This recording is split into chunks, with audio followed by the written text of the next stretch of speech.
Welcome to True Crime Stories for English Learners, where real-life mysteries meet clear and simple English. The Baker Street Bank Heist. It was September 11th, 1971 in London. The city was busy, loud, and alive. On Baker Street, famous for Sherlock Holmes, people walked past shops, cafes, and offices. Nothing looked unusual. But under the street, deep below the ground, something secret was happening. A group of men were digging a tunnel. They were not workers, they were not builders, they were thieves, and they were digging straight toward a bank vault. The target was Lloyd's Bank, located on Baker Street. Inside the bank were hundreds of safe deposit boxes. These boxes belonged to rich businessmen, politicians, criminals, and celebrities. Inside were cash, jewelry, gold, and secret documents. The bank believed it was safe. Why? Because no one thought someone would dig a tunnel from another building. But that is exactly what the thieves planned to do. The leader of the group was Gordon Goody, a small-time criminal with a big idea. He rented a small leather goods shop near the bank. The shop looked normal from the outside, but in the back room, the men began digging. Every night after the shops closed, they worked underground. They used drills, shovels, ropes, and wooden supports. They removed dirt quietly and carried it away in bags. The tunnel slowly grew longer. It went under the street, under buildings, straight toward the bank vault. The work took months. No one noticed. Breaking into the vault. Finally, in September 1971, the tunnel reached the vault wall. The men used tools to break through the thick concrete. It was slow and dangerous work, but at last they made a hole. They climbed into the vault. Inside were rows and rows of safe deposit boxes. The thieves worked carefully. They opened boxes one by one.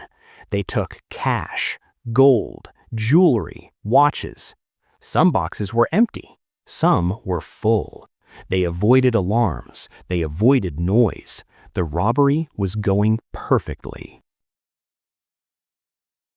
The radio mistake. But the thieves made a mistake. They used walkie-talkies to talk to each other inside the vault.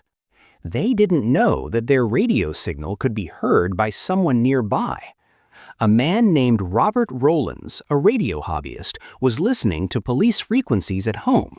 Suddenly, he heard strange voices. The voices talked about drilling, vaults, boxes, and money. Rowlands realized something was wrong. He called the police. At first, the police did not believe him, but he kept calling. Finally, officers went to Baker Street to investigate. The escape. By the time the police arrived, it was too late. The thieves heard police radios and knew danger was close. They quickly packed the stolen goods. They climbed back through the tunnel. They closed the shop and disappeared into the night. When police entered the bank vault, they were shocked. More than 260 safe deposit boxes had been opened. Millions of pounds worth of valuables were gone. And the tunnel under Baker Street told the full story. A strange problem for the police. After the robbery, police began a large investigation. But very quickly, they faced a strange problem. Some people whose safe deposit boxes were opened did not report anything missing. Others came to the bank, looked inside their boxes, and left without speaking to the police. This was unusual. Police started to understand something important. Some boxes may have contained illegal money, secrets, or documents. Not everyone wanted the truth to come out. Government silence. Soon, the case became very sensitive. Some reports said that photos and documents connected to politicians, criminals, and scandals were stolen. Because of this, the British government placed a media ban on the story. Newspapers were told not to report certain details. The full truth was hidden from the public. For years, many details of the robbery were kept secret. The tunnel under Baker Street became one of the most famous crime scenes in London, but the real story stayed quiet. Years later, police finally connected the crime to Gordon Goody and his group. In 1973, Goody and several others were arrested. During the trial, details of the tunnel, the planning, and the stolen items were revealed. Gordon Goody was sentenced to 12 years in prison. Not all stolen items were recovered. Some valuables were never seen again. Some secrets stayed hidden forever.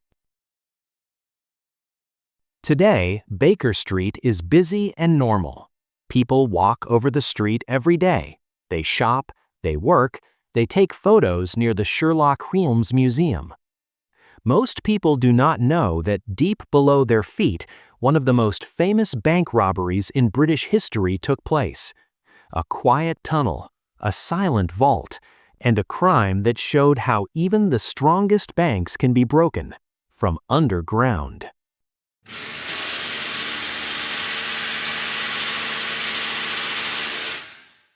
Another dark chapter closed, but the mystery of human nature continues. Thanks for listening to True Crime Stories for English Learners. Don't forget to subscribe and join me next time for another real story that's stranger than fiction.